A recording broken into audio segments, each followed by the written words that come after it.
High friend welcome to my channel blessings cake. आज आमी एकटा 15 আগস্টের থিম কেক বানিয়ে দেখাবো।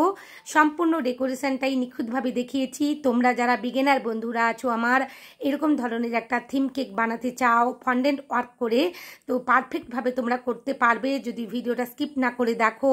আমি নিখুঁতভাবে দেখানোর চেষ্টা করেছি। আর এরকম কেক বানিয়ে 15 আগস্ট সবাইকে খুশি করে দিও। বিশেষ করে ছোট বাচ্চারা তো এই ধরনের কেকগুলো পেলে খুবই খুশি হয়ে যাবে। চলো দেখিয়ে দেই কিভাবে আমি কেকটা বানালাম। এখানে আমি হাফ পাউন্ডের কেকের রেসিপি ব্যবহার করেছি। একটা ডিম দিয়ে 5 ইঞ্চির মোল্ডে কেকটা বেক করে নিয়েছি। আর ডিমোল থেকেই তোমাদের দেখিয়ে দিচ্ছি কত সুন্দরভাবে আমি 3টে লেয়ারে ভাগ করে নেব। তোমরা যারা ছোট কেকগুলো ভাগ করতে গিয়ে অসুবিধে হয়, 3টে লেয়ারে কাট করতে গিয়ে অসুবিধে হয়, তারা এই ভিডিওটা দেখে অবশ্যই পারবে আমি আশা রাখছি। কেকের স্পঞ্জ খুবই নরম হয়, সাবধানে কাট করতে হবে। দেখো এখানে কেটে নিয়েছি, আমি বোর্ডটাও বসিয়ে দিয়েছি। বোর্ডের মধ্যে একটু ক্রিম লাগিয়ে নিলাম। এটা আমি বাড়ির জন্যই বানিয়েছিলাম, তোমাদের কাছে এভাবে প্রেজেন্ট করব বলে 15 আগস্টের আগে, যে তোমরা এই কেকটা যাতে দেখে বানাতে পারো। এই ভিডিওটা দেখে যারা যারা বানাতে চাও আমার বন্ধুরা, তো নিচে ক্রিম দেওয়ার কোনো প্রয়োজন ছিল না, তবু আমি দিয়ে দিয়েছি। আর যখন দূরে কেকটা পাঠাবে তখন কিন্তু অবশ্যই বোর্ডের মধ্যে ক্রিমটা লাগিয়ে নিয়ে প্রথমে তারপর স্পঞ্জ বসিয়ে দেবে। আর এটা ছিল ম্যাঙ্গো ফ্লেভারের উপর। আমার বাড়ির সবাই ম্যাঙ্গো ফ্লেভারের কেক বিশেষভাবে পছন্দ করে, আর রসমালাই। আর ওরাই বলেছিল ম্যাঙ্গো ফ্লেভারের উপর বানাও, তো আমি ম্যাঙ্গো ফ্লেভারের উপর এই কেকটা বানিয়েছি।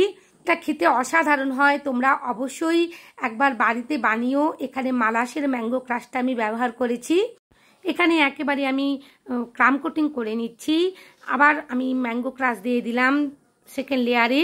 ভালোভাবে আমি স্প্রেড করে নেব একটা প্যালেন নাইফ দিয়ে। অবশ্যই এই কাজটা ভালোভাবে করতে হবে, কারণ কেকটা কাট করার পর যাতে প্রত্যেকটা বাইটের মধ্যে ম্যাঙ্গো ক্রাশের একটা টেস্ট থাকে, সেই জন্যই।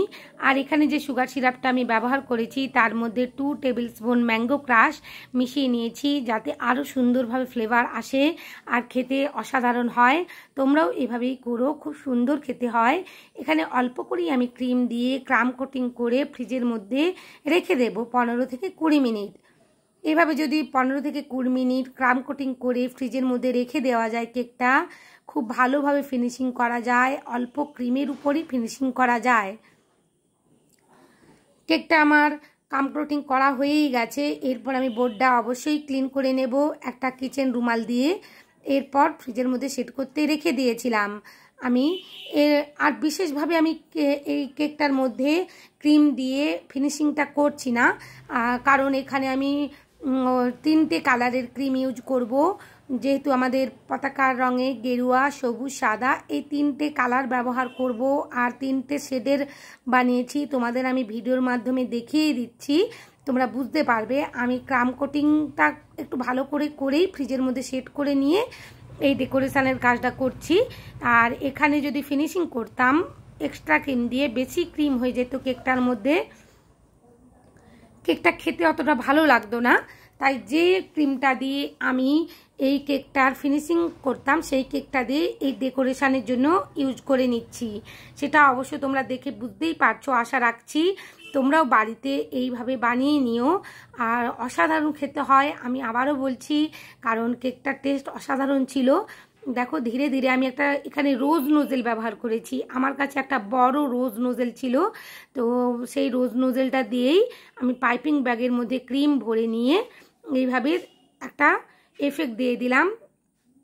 তারপরেই খুব সুন্দরভাবে একটা প্যালেন নাইফ দিয়ে মসৃণ করে নেব, কারণ যদি আমি একটা একটা করে প্যালেন নাইফ দিয়ে কালারটা করতে যেতাম এদিক সেদিক হয়ে যেত, ভালোভাবে একটা নির্দিষ্ট জায়গায় হতো না।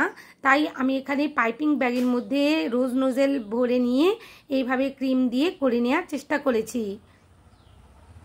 তোমরাও যারা নতুন কেক বানাচ্ছ, বিগিনার বন্ধুরা, এরকম ধরনের ডিজাইনগুলো করতে চাও, তো এইভাবে পাইপিং ব্যাগের মধ্যে রোজ নোজেল ভরে নিয়ে করে নিতেই পারো, কোনো অসুবিধে নেই।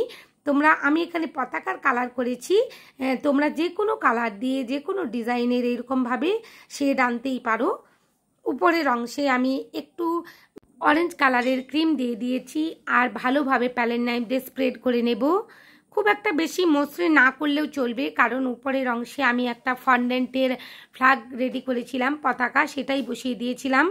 আমি কেকটা ফিনিশিং করে ফ্রিজের মধ্যে রেখে দিয়েছি। আর এখানে 3টে কালারের ফন্ডেন্ট একসাথে মিশিয়ে নিয়েছি, গেরুয়া, সবুজ আর সাদা। সেটা দিয়েই আমার কাছে এরকম একটা ফন্ডেন্টের ফ্লাওয়ার তৈরি করবার জন্য মোল্ড ছিল, তো সেটা দিয়েই আমি কয়েকটা ফ্লাওয়ার বানিয়ে নিচ্ছি। এগুলো আমি ডেকোরেশনের কাজে লাগাবো। এই ধরনের ফন্ডেন্টের যে ফ্লাওয়ার মেকিংয়ের যে সিলিকনের যে মোল্ডগুলো পাওয়া যায়, খুব সুন্দর কাজ করে, খুব সুন্দরভাবেই এভাবে উঠে আসে ফুলগুলো। ইউজ করাও খুব সহজ, তোমরা পারলে একটা করে কিনে নিও, খুবই ভালো। এগুলো বেকিংয়ের দোকানেই পাওয়া যায়। আর দেখো এখানে আমি 3টে কালার একসঙ্গে জুড়ে নিয়ে একটা বেলুন দিয়ে বেলে নেব। আমি পতাকাটা ছোট করেই বানাবো, তাই অল্প অল্প করেই এখানে নিয়ে নিচ্ছি ফন্ডেন্ট, বেশি ফন্ডেন্ট নিচ্ছি না। 3টে কালারের ফন্ডেন্ট আমি কিভাবে হাতের সাহায্যে রোল করে নিচ্ছি সেটাও তোমরা দেখে নাও। আর 3টে কিভাবে আমি সমানভাবে এখানে রাখবো, রেখে কিভাবে বেলে নেব, এগুলো সমস্ত কিছু টেকনিক লাগে, একটু দেখে নিও, দেখে বুঝে নিয়ে বাড়িতে অবশ্যই প্র্যাকটিস করো। পারফেক্টভাবে এরকম ধরনের একটা ফন্ডেন্টের পতাকা বানাতেই পারবে। সবাই খুব মজা করো, এরকম ধরনের একটা কেক বানাও স্বাধীনতা দিবসে। আর ছোট বাচ্চাদেরা তো এরকম ধরনের কেক পেলে খুবই খুশি হয়ে যাবে। এই যে আমি কেটে নিচ্ছি সাইড থেকে, এগুলোও আমি ডেকোরেশনের কাজে লাগিয়ে দেব। এগুলো আমি এমনি এমনি রাখবো না, সাইডের অংশে আমি ডেকোরেশনের কাজে লাগিয়ে নেব। একটু সমান করে নিচ্ছি, আমার যেন কোথাও মনে হচ্ছিল একটু সমান করে নেই। তারপরেও আমি বেলে নেব ফন্ডেন্টটা। আর পতাকার যে একটা এফেক্ট থাকে, একটা ঢেউ খেলানো মতন, তো সেটাই আমি করে নেব। ওয়েভের মতন এরকম যে একটা থাকে ঢেউ খেলানো, ওড়ার সময় পতাকাটা হয়, সেটাই করে নিয়েছি। আর এখানে যে আমি নাম লিখি চকলেট দিয়ে, সেটা আমি ফন্ডেন্ট দিয়ে লিখছি। এখন জয় হিন্দ লিখে নেব। আমি এই মোলটা বিশেষ করে চকলেট দিয়ে নাম লেখার কাজে ব্যবহার করি, কেকের উপর নাম যে আমি বসিয়ে থাকি। আর এখানে আমি ফন্ডেন্ট ইউজ করছি জয় হিন্দ লিখবো বলে, তো ব্লু কালারের আমি ফন্ডেন্টটা ইউজ করছি। কিভাবে এখানে ইউজ করছি সেটাও আমি দেখিয়ে দিলাম। তোমরা যারা বানাতে চাও অবশ্যই পারবে। হাতে অবশ্যই এই বর্ষাকালে ভীষণ ওয়েদারের মধ্যে জলীয় বাষ্প আছে, তাই হাতে অবশ্যই তোমরা একটু করে কর্নফ্লাওয়ার মাখিয়ে নেবে। হাতের মধ্যে একটু কর্নফ্লাওয়ার মেখে নিয়ে এই কাজগুলো করলে অনায়াসেই পারা যায়। এই রেনি সিজনে ফন্ডেন্ট নিয়ে কাজ করা একটু কঠিন, কারণ বাতাসে ভীষণভাবে হিউমিডিটি থাকে। আর আগের দিন অবশ্যই ফন্ডেন্ট ওয়ার্কটা করে রেখে দিতে হবে, কারণ ফন্ডেন্টের টপারগুলো খুব ভালোভাবে সেট হয়ে যাবে। আর কেকের উপর বসাতে গিয়ে কোনো রকমের অসুবিধেও হবে না। আর এটা আমি পরের দিন কেকটা ফ্রিজ থেকে বের করে ভালোভাবে ফন্ডেন্ট টপার দিয়ে ডেকোরেশন করে নিচ্ছি। আর সাথে সাথেই কেক বানিয়ে ফন্ডেন্ট টপার বসিয়ে কেকটা ডেকোরেশন করতে যাবে না, তাহলে ক্রিমগুলো উঠে চলে আসবে, ক্রিমটা সেট হবে না, তাতে ডেকোরেশনটা খারাপ হয়ে যাবে। এখানে অনেক টিপস অ্যান্ড ট্রিক্স আমি দিলাম, ফন্ডেন্টের কিছু টপারও বানিয়ে দেখালাম। যদি আমার এই চ্যানেলে নতুন বন্ধু হয়ে থাকো প্লিজ চ্যানেলটা সাবস্ক্রাইব করবার অনুরোধ জানালাম। পাশে থাকা বেল আইকনটি ক্লিক করতে ভুলো না, যাতে সমস্ত ভিডিওর নোটিফিকেশান তোমাদের কাছে পৌঁছে যায়। লাইক শেয়ার কমেন্ট অবশ্যই করো বন্ধুরা, তোমাদের লাইক শেয়ার কমেন্ট আমাকে নতুন নতুন কাজ করতে আরও উৎসাহিত করে। আর চ্যানেলটা অবশ্যই সাবস্ক্রাইব করো বন্ধুরা, তাহলে আমি আরও নতুন নতুন কাজ করবার উৎসাহ পাবো আর তোমাদের কাছে আনার উপস্থাপন করবার সুযোগ পাবো। দেখো কত সুন্দরভাবে আমি এখানে ডেকোরেশনটা করে দিলাম। আর সবাই খুব খুব ভালো থেকো। অনেক কেক বানিয়েও এই স্বাধীনতা দিবসে আমি আগে থেকেই কেকটা আমার চ্যানেলে আপলোড করে দিলাম, তোমরা দেখে যাতে ভালোভাবে বানাতে পারো। আর অবশ্যই বানিও, কার কেমন হলো আমার কমেন্ট বক্সে কমেন্ট করে জানিও।